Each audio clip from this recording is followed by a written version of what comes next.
Hey Diego, Yes. it's almost 8:30. It's time to get ready for bed. Okay. Go brush your teeth and let's get to bed.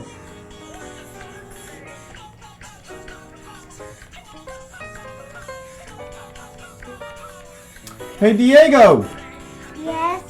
I told you to get ready for bed.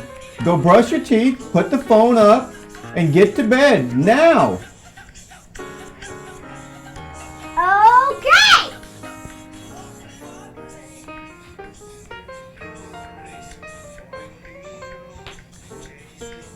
Diego, I thought I told you to get ready for bed. Why do we have this fight every single night? I tell you to go to bed and you fight me all the time. Why can't you just go to bed? Give me that phone. You're grounded for the next week.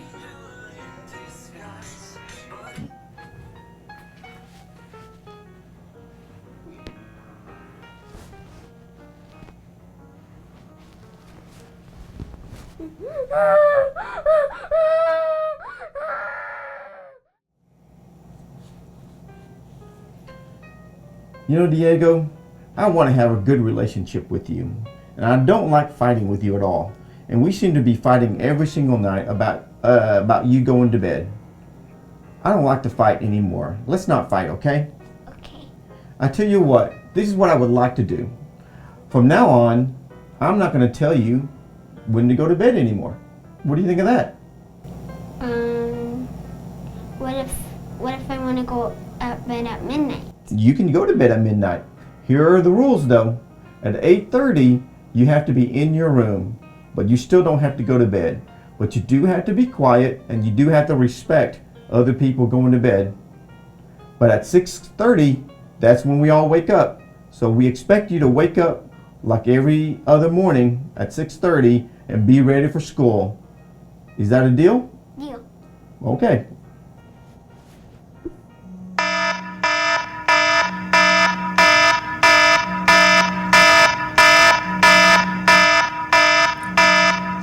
Diego, that's your alarm. It's time to get up for bed, son.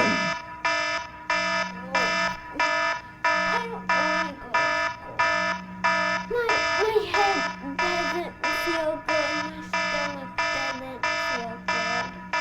Well, I'm very sorry that your head hurts and your stomach hurts. But you know what? Today's a school day, and since you don't have a fever, you're going to have to go to school, son. Well, good evening. Welcome, class. This is our fifth and final session together in Love and Logic Parenting, and we appreciate your effort to be here for all of the sessions that led up to this, culminating with this session this evening. Tonight we're going to be talking about the concept that we need to have empathy, but with consequences. In other words, we want to allow our children to learn from the things that they do. There was someone about 200 years ago named Machiavelli that wrote The Prince, and he said, "Power corrupts, and absolute power corrupts absolutely. Control can corrupt. When we as parents use too much control, when we are the drill sergeant, when we do not allow our children to make decisions on their own, we cause them to not grow up as strongly as they could. Wise parents allow natural and impose consequences do the teaching. In other words, instead of you punishing your child, you allow the punishment to be the consequence of the action that they have chosen. Control and power should be handled like money. You know, you're very careful about your money. You don't want someone else having control over your money. Well, the control of power needs to be used just as judiciously with your children. You don't want to use too much control. We rejoice with the good decisions, and we show empathy for unwise choices. In other words, we're cheerleaders. We're on their side. And when they come and they say, oh, this happened to me because I did, I made a wrong decision, and they want you to bail them out, you empathize with them and say, oh, I'm so sorry. I hope that works out for you. Or, yes, I understand what you're saying. That happens to me whenever I choose that sort of decision myself. We do not get grounded for mistakes we make at work, do we? You know, when's the last time that you came to work and you did something that was wrong and your boss came in and took your computer away from you? Well, that doesn't happen. And neither should we be grounding and taking away privileges from our children as punishment. We need to allow the consequences of their actions serve as the punishment for them. So as we go into this session this evening, be thinking in terms of empathy. Be thinking of ways in which you can empathize with your child, that you can agree with them that, oh, this thing that's happened to you is unfair, or it's difficult for them to deal with. But don't bail them out. Let them work this out on their own. Enjoy the session tonight. Well, our verse this evening again comes from the book of Proverbs in the Old Testament. It reads, "My child, if your heart is wise, my heart too will be glad." It comes from Proverbs 23:15. I believe that the writer here is saying that when your child makes good decisions, when they make wise decisions, that reflects back on you as a parent, and it gives you pride in their achievement and in their accomplishment, and especially when they have an achievement over some sort of adversity. So, my child, if your heart is wise, my heart too will be glad. I'd like for us to talk about punishment versus consequence. The two are quite different. In your notebook, you'll find a table that I'd like for us to review together. Now, when you look at punishments, you see that punishment is usually a escape valve and a direct reaction of your anger, whereas the consequence usually is premeditated by you in order to help your child learn a lesson. It's a teaching opportunity. Punishments don't necessarily bring change in behavior. Basically, once your child has endured the punishment or endured the time, they'll continue as normal. Whereas with consequences, they're forced to think and meditate about the consequence. If they're unhappy with the consequence, they're going to have to change the behavior. Now, finally, and this is important, punishment will make your child angry at you. Whereas with consequences, if they're going to be angry at anyone, it's going to have to be themselves. Consequences will force your child to think about what they've done and accept responsibility. Consequences are one of our best teaching tools in love and logic parenting. Consequences basically fall into two categories: those that happen naturally and those that are imposed. The best consequences are the ones that fall naturally. I mean, they just fall into place. There's a cause and effect that registers within the child's brain. It's like, oh, I'm hurting so badly because this took place. Why is this taking place? Who's responsible for this? And what comes back from their tiny little brains is, me. I'm responsible for this. The way this works is that, we can't force our children to eat, but we can determine when they're going to eat. And we can also determine when they're going to complain about eating or not eating. So the consequence of not eating when we have the appointed time is they get hungry. A couple of hours later, they're starving to death. And the consequence is they're not going to starve to death if they miss an evening meal. They'll be okay until breakfast, and they'll learn from this. Another consequence might be bad grades. If you have a child that goofs off at school and you're always writing them to get their homework done and so on and so forth, bad grades can be the consequence for them, because if they fail a class or have to repeat something, they learn that the responsibility falls on them, not on mom and dad. Suppose you have a child that's difficult getting out of bed in the morning. You go in and you try and you try and you try, and they just roll over, they put the pillow over their head, and they just don't get up. And then by the time they do, they have thrown you off of your schedule, and you're scurrying around to try to get them to school so that you can get to work. Try this once. Don't go back in there and wake them up. And whenever they wake up late and they come in and they're saying, "Oh, Mom, Dad, you have to take me to school. I'm going to be late. I'm going to be tardy. I'll get in trouble." You say, "You're not going to school today. You've chosen to sleep in. You only do this one time, by the way. You've chosen to sleep in. Therefore, you need to go back to your room. You cannot play on any electronic devices. You can't watch television. You can't watch a movie.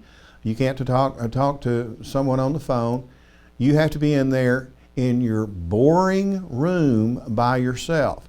When it comes time for lunch, if you're wanting something to eat, you can come down and fix something for yourself.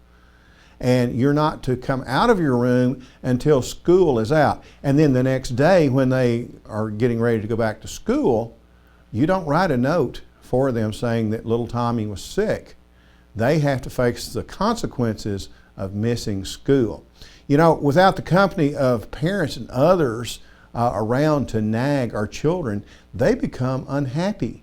It becomes a game for them if they can get you involved and get you upset and get you frustrated. And what we're trying to do with love and logic parenting is put the responsibility back into the child's lap and let them face the consequences for their actions. As I said earlier, there's two kinds of consequences: those that occur naturally and then those that are imposed. Maybe the imposition of consequences is a little more difficult because we have to be creative as parents. When we're imposing consequences, we need to make sure that these consequences are not irrelevant, that they are consequences that are going to serve a purpose.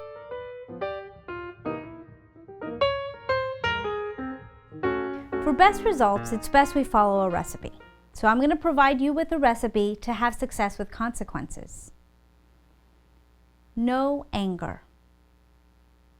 Avoid threats. Make sure that there is a direct connection between the behavior and the consequence. And finally, patience and self-control.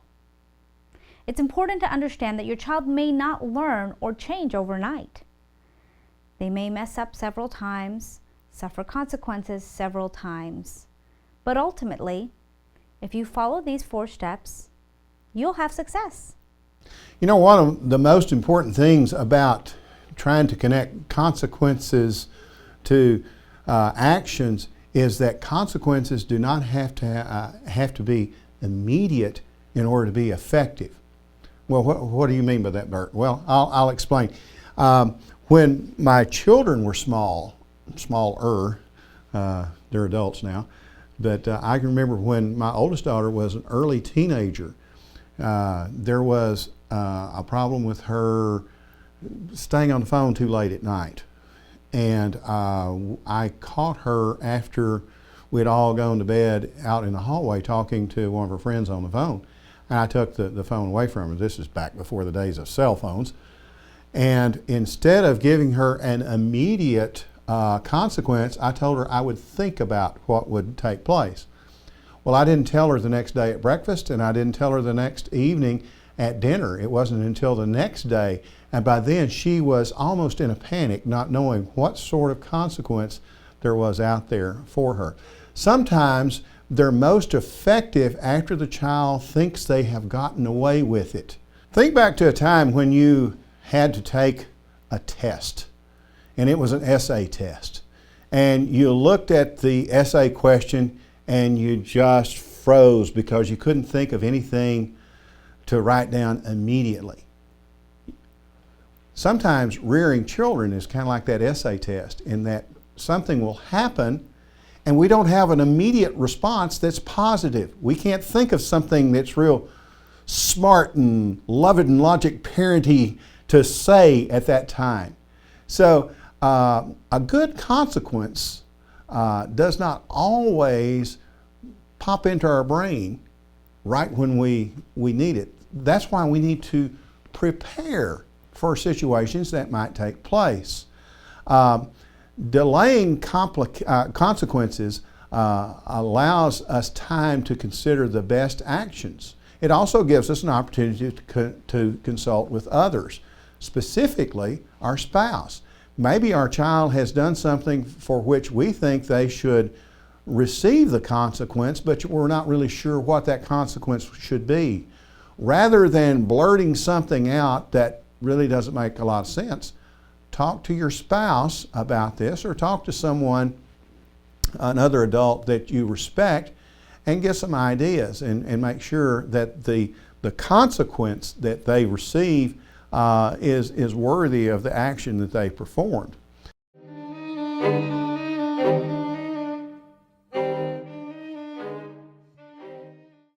We've already talked about natural consequences and imposing consequences. If you haven't noticed, love and logic parents tend to react differently to their kids than other parents, especially when they've messed up or made a bad decision. We try not to get angry. We don't say, "I told you so." We try not to even lecture. We want them to think about their actions or decisions and allow the results or consequences to do the teaching. This allows them to learn and grow from their experience. The thing that helps their children think, learn, and grow after they've made a mistake is our genuine empathy and sadness. Let's talk about what empathy means. Feeling empathy for another person is being able to know what the other person is feeling or going through, even though you're not going through those same feelings or emotions at that time. For example, when someone suffers a loss or a death, you can understand their feelings and frustrations and sadness without suffering that same loss. You empathize with them.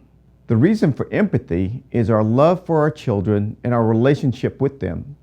We've been building their self-concept, telling them they are loved, they have skills and talents, and they are capable. And their mistake or bad decision doesn't change any of that. So when our children mess up and suffer consequences, we immediately let them know how much we love them, how badly we feel about their decision and their consequence.